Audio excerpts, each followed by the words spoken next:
Hello, this is the first class of speaking section, and in this class we'll talk about the parameters of speaking section. Parameters means how your marks are accessed. How will the examiner give you the marks in speaking section? And we have already talked about the basics of speaking section in the basic class. If you have missed it, I want you to get back and have a look. Still, there are three parts in speaking section: part 1, part 2, and part 3. The first part is known as introduction, and this is the formal name of this part. So if you want to get some informal name, so that's warm up. Okay, you can even call it warm up part. So that is part 1, or formally you can call it introduction. Part 2, the formal name is long run. Long run because you have to speak for 2 minutes in a given prompt. The prompt is given to you by the examiner, and you get 1 minute time to prepare, and after that you need to speak for 2 minutes continuously. The examiner will not interrupt you at the time. So this is long run. So if you want to be informal, that's cue card part. Okay, part 2 is informally known as cue card and formally known as long run. And part 3, it's a two-way discussion. Now the examiner asks you a question, and you have to explain the answers with examples if you can. So there will be 5 to 7 questions. Sometimes there can be 5 questions, sometimes there can be 8 questions, depending upon the length of your answer. So this is the formal name for the part 3 is two-way discussion. And if you want to be informal, there's no informal name, you can simply call it discussion section. Okay, but the formal name is two-way discussion. Now we will move to the parameters.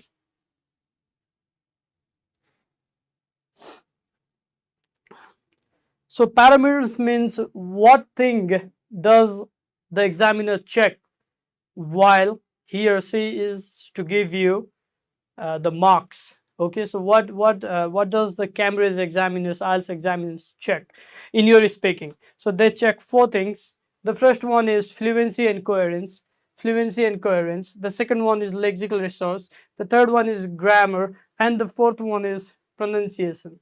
Now it's just numbered 1, 2, 3, and 4, but all these 4 parameters are interlinked. Okay, anyone can be first, anyone can be second. So if you did good at fluency and coherence, that means if you speak at length, if you gave 5, 6, if you speak, if you gave your answers in a good length, but if your pronunciations are mistaken, then you will again lose marks, because if your pronunciations are mistaken, then your answer cannot be clear. So if your answers are not clear, you will again lose marks in fluency and coherence. Okay, you may even lose marks in lexical resource because your pronunciation was not accurate.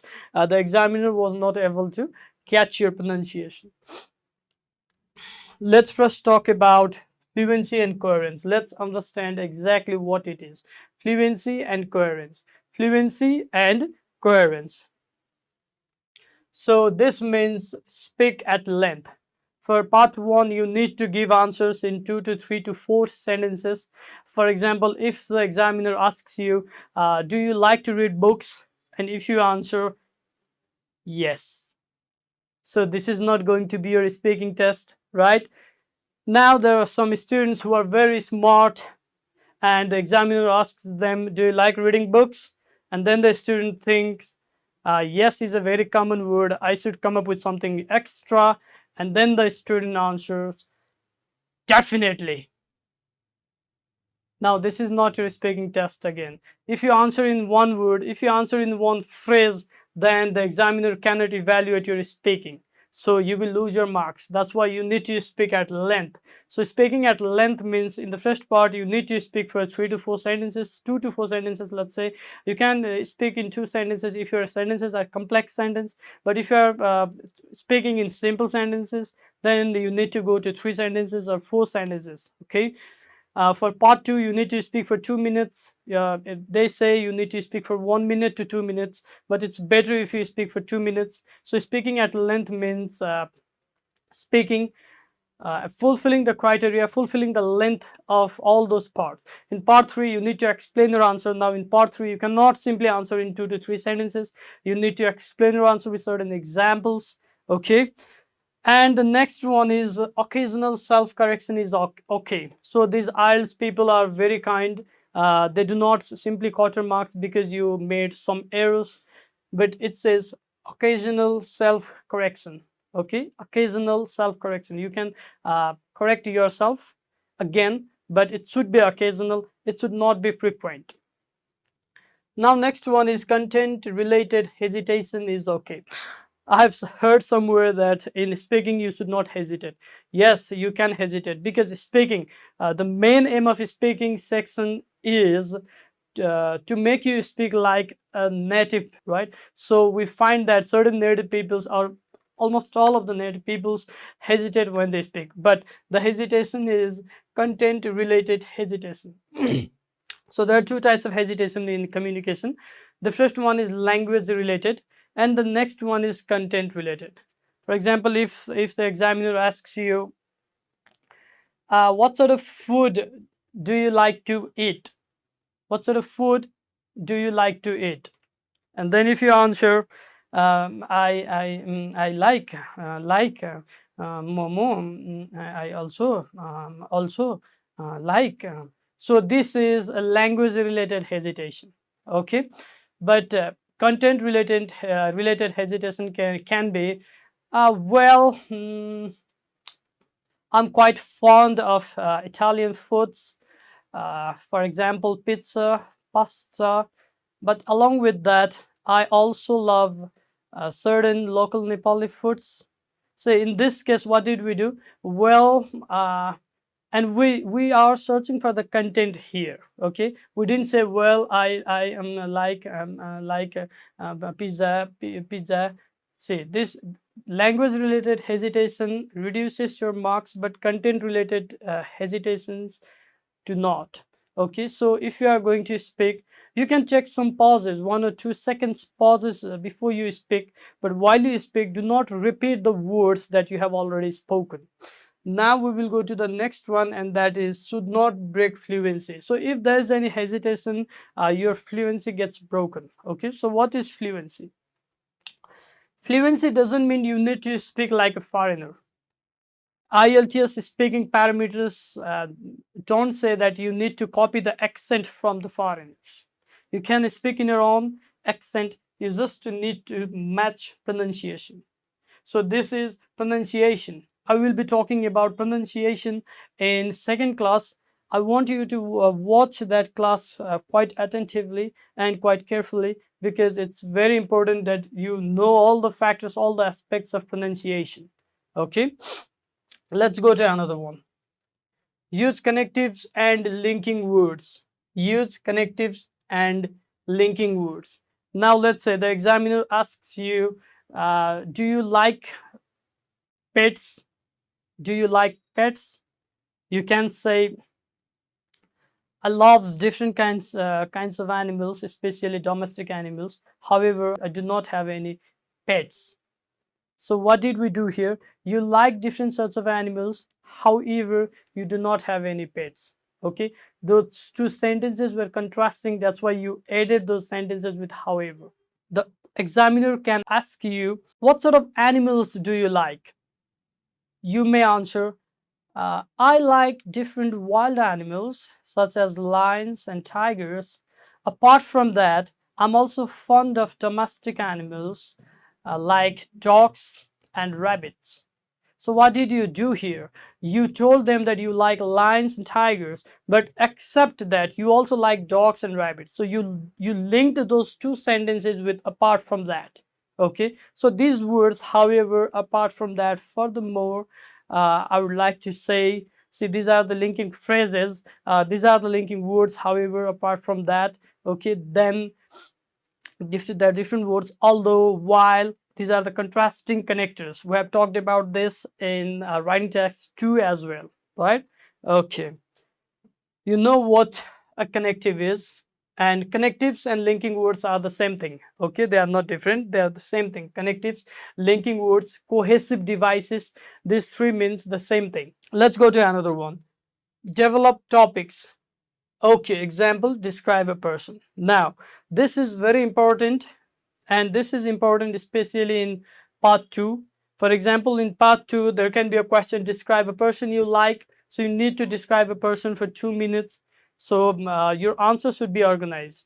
If you describe a person in this way, I'm going to talk about a person who is my friend. He is fat, he's kind, he is 25 years old.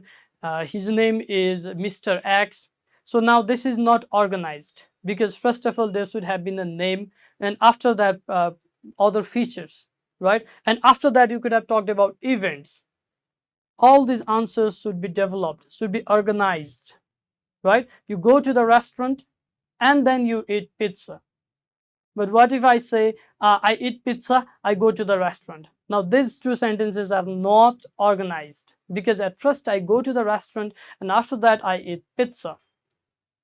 This is the most important one. We will learn about this in part 2, but in while talking about part 1 also, I'll give you different techniques to expand your answer, and I will teach you there are some techniques, 1 or 2 techniques which actually helps you in developing topics, okay, even in part 1.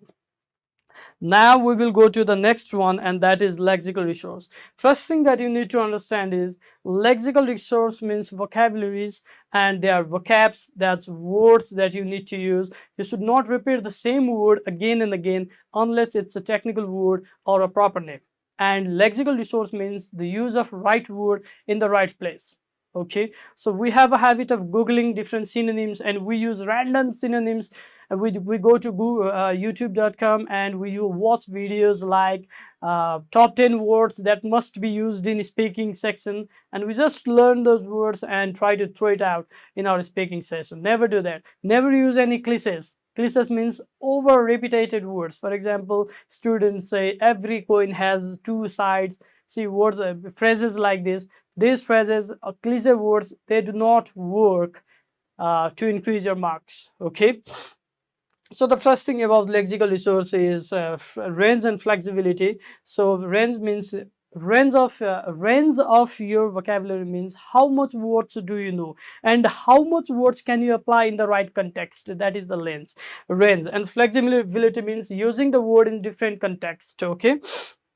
Precision. So precision is the most important thing here. Precision, there are 2 meanings for this. The first one is, I have already told you, precision means using the word at the right place. That is a precision. And the next thing is, when you describe something, you can be more precise. For example, uh, except saying I'm tired, you could have said I'm extremely tired. Except saying I'm busy, you could have said I'm extremely beautiful, extremely busy. Okay, I told beautiful, right? Let's talk about this beautiful.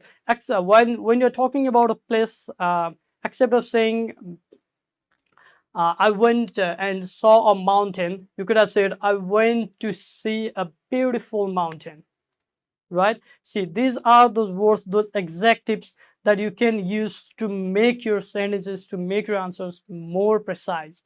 But because this second precision is a bit advanced form, so first of all you'll just go and practice part 1, part 2, part 3, and then after that you may come back and start using precisions in your answers. Okay, this is a bit of advanced form. Now let's go to the last one, and that is natural use of idiomatic language. So idiomatic languages are this is something quite easy and this is something quite difficult, because they are idioms and phrases that we need to use, and they are needed if you want to get band 7 at least. For example, let me give you an example. This phrase, that's an idiom, over the moon. Okay, this is the must used idioms. I don't want you to use this in your exam, but I'm just giving you the example. Okay, that's an idiom, over the moon. Over the moon means extremely happy. So when except saying when I get IELTS results, I was extremely happy. You could have said, or you should say, when I got IELTS results, I was over the moon. But when you say this, it should come naturally. Okay, it should come naturally. But the problem with our students is they just memorize these words, vocabularies, because Sagun Samrat sir has given them the vocabularies to learn. They just learn it and they go to the exam and they use it like this. When I got IELTS result, I was over the moon. See, this is not the way you should use these idiomatic phrases. Okay, if you cannot use it naturally, then it's best if you avoid it. So you need to practice. You need to practice speaking, and I'll make sure that I'll make that practice. You just need to be honest. As you see the questions on the board, you need to pause the video and start practicing. As I ask you, do not go to the next class before practicing these questions. You need to follow that. Okay, if you just skip the questions and go to the next classes, then Sunny भी कुछ नहीं बिगाड़ सकता type को हुन्छ है फेरि ल let's go to the next one, and that is grammar. So this grammatical range and accuracy. Okay, accuracy means being accurate. Grammatical range means, I told you the meaning of range here, right? So grammatical range also means in how many grammatical structures can you give the answers, how many complex structures can you use. So in order to increase the grammatical range, I have added one technique in part 1. So we will be discussing that technique. That technique is known as if or depends technique. Okay, we'll be discussing that technique. So wide range of complex sentences. If you want to achieve band 7 and higher, then you must use complex sentences. Okay, do not use all those simple sentences. Yes, there should be simple sentences as well, but there should be a wide range of complex sentences also. Let's go to another one. Occasional errors are okay if not repeated. See, if you look at the band parameters, you will find that even in band 9, even if you commit some slips, let me repeat, even if you commit some slips, you will get band 9. Slips means those mistakes which happened for once, and those silly mistakes which happened for once and which were not repeated. So if it was repeated, then it is not called slips. Slip भनेको चाहिँ बोल्दा बोल्दै कहिले नेपाली बोल्दा पनि कहिलेको mistake हुन्छ नि, केही कुराहरू छुट्छ, त्यो चाहिँ स्लिप भयो कि त्यो फेरि रिपिट हुँदैन हैन। त्यस्तो स्लिपहरूलाई चाहिँ उनीहरूले इग्नोर गर्छ है। दे ignore the slips. Error-free sentences, yes, there should be error-free sentences, complex sentences, and if you commit some slips, then you will be excused. Now we'll go to the next parameter, and that's pronunciation. Okay, let's go. Okay, the first thing is accent is not needed. Accent is not needed. You do not need to speak like a foreigner, but however, you need to know the stresses of the words. You need to pronounce a word correctly. Okay, next one is easy to understand. Easy to understand. So how do you pronounce easy? Easy to, now you cannot say understand. Okay, the stress is in this part, s, understand. So you need to know about these word stresses. You need to know about different features, for example, intonation, chunking, consonant clusters, example scratch. Okay, so pronunciation doesn't only mean how to pronounce it. For example, there's a word I will be describing about it in this second video, but let me talk about it here also. There's a word,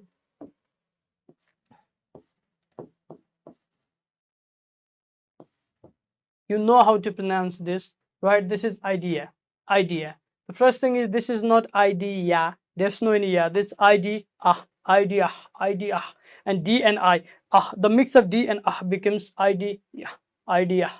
So if you say it, if you utter it idea, then that's also a mistake. If you even utter it idea, then also it's a mistake, because there is a stress here, and this is uttered as idea.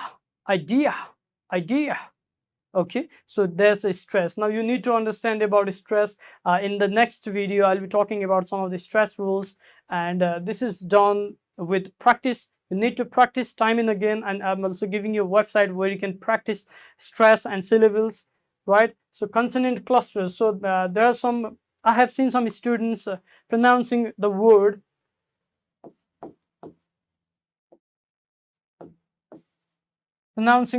present as present. Okay, I've seen some students pronouncing the word class as class. So if you are one of them, then I think you are on red alert. You need to improve your pronunciation. This is not class, this is class. This is not present, this is present. Okay, and this is not even present, this is present. and this word has two rules. I'll be talking about that in another class. So consonant clusters means the words like scratch, where you have lots of consonant. For example, S, C, R, C, and there's only one vowel sound and again consonant, right? So that's scratch, scratch, scratch. You need to practice these words. If you are confused with these words, and then you need to just go and type this on Google, and you need to write words with consonant clusters, words with consonant clusters. Type it on google.com or bing.com or docgo.com, any .coms, any search engine that you prefer, and they will give you the list of the words with consonant clusters, and you can practice it. Okay, scratch, rhythm, rhythm. Now this is not rhythm, this is not rhythm, this is rhythm, rhythm, strength, strength. Now let me tell you, just for your information, this Z is also pronounced here. This is not strength, it's strength. This is strength, strengths. Okay, so these are these words that you need to practice, because these are the consonant clusters words, and while you speak, these words may even break your fluency. Now let's go to the next one. Stay natural, don't speak memorized words. So I just want you to advise or suggest that do not go to the examination by learning some words, and do not learn any words just 1 or 2 or 3 days before the exam. Okay, do not learn it. If you have even learned it, do not try to use it, because there are high risks that you may break fluency when you use newly learned words. And even if you learn a new word, you need to practice it by applying the word in different sentences. Okay, for example, let's say you learned a word amused, amused. You learned this word. Now you need to apply it in different sentences. You did not know how to make a sentence, so what you can do is you can again go to google.com, bing.com, docgo.com, da.com. Okay, and then you can simply type amused. So what you can type is amused sentence examples, amused sentence examples, and they will give you hundreds and hundreds of sentences on amused. Let's say you learned a word flabbergasted, flabbergasted, flabbergasted. So you can simply type flabbergasted sentence examples. There'll be lots and lots, tons and tons of sentences on flabbergasted. See, the world has become the easiest thing ever made, ever had been, right? So if you just want to learn, you can simply learn it. There are different ways of learning it.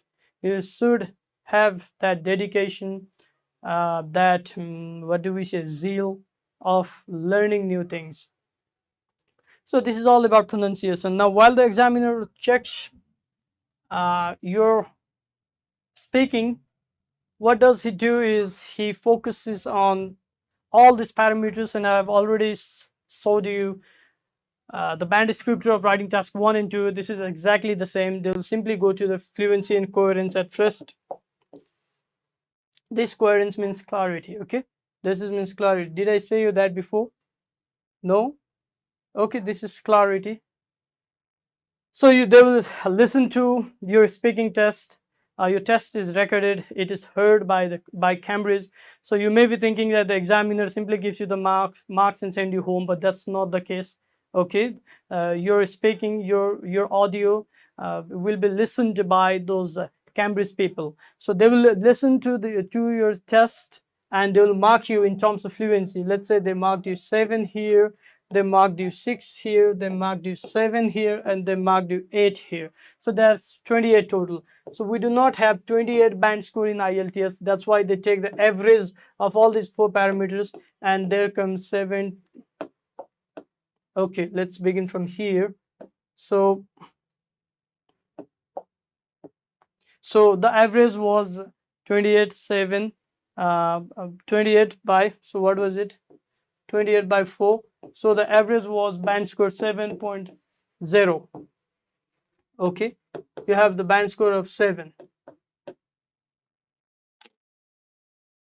Okay. So this is the case with speaking. This is how your marks are accessed. This is how you need to focus on all those parameters. Now, one of the students asked me, sir, I am a little weak in lexical, or let's say a little weak in pronunciation, or let's say, okay, grammar. I'm a little weak in grammar. Can I get 8 here, 8 here, 8 here? And if I lose even a little bit of marks and even get 4, still I will get 7 or 7.5. That will be a bingo for me. Can't I do that? And the answer is a straight no, because if you lose grammar, you will lose fluency, you will lose coherence, clarity, right? You'll already lose these parameters, and you may even lose pronunciation. Now, if you do not know about pronunciation, then you will lose everything. You will lose everything. If you do not know, if you lose marks in this, then there are chances that you lose marks in others as well. Okay, so all these parameters are connected, and you need to follow, you need to focus on all these parameters. I will be teaching you different techniques, different ways of answering questions. I will be recognizing the questions for you and giving you the specific techniques of answering. You will be practicing. If you are not practicing, then the sunny dialogue. Let's do this much for this class. I will see you in the next class. Thank you. I am Sagun Samrat Sangrola, your instructor, your friend. I've seen that students are struggling for IELTS materials and they're not still satisfied with the classes they take. That's why I have designed this course in a detailed way. In this course, I will also give you exclusive techniques, never had known techniques. Let's talk about the format of this class. In each section, we will talk about each question, and I will give you the strategies and techniques of doing the particular question. And I will also tell you why you need to apply that strategy, why you need to apply that technique. For example, in case of reading section, first of all, we will do fill in the blanks question. I will give you all the ins and outs of fill in the blanks question, and after that I will give you the technique, and I will also teach you how to manage your time, how to do the answers quickly. But the same technique may not apply to another question, so there will be another technique for another question. So this goes on, and after the class I will give you some assignments. So you need to do the assignments and send it to me, get the feedback, and go to another class. And this is especially applicable in writing section. In writing section, you need to do the assignment. In reading section, you will get the assignment in PDF format after each class. So we will learn and we will practice. We will learn and we will practice again. This is the format of the class. I will deliver what I had promised. Now you need to deliver me what you are dedicated to. So you need to do your assignments and you need to be interactive. You cannot learn, or you do not learn simply by watching the videos. You need to do the assignments, and you can even contact me whenever you need. Okay, so thank you so much.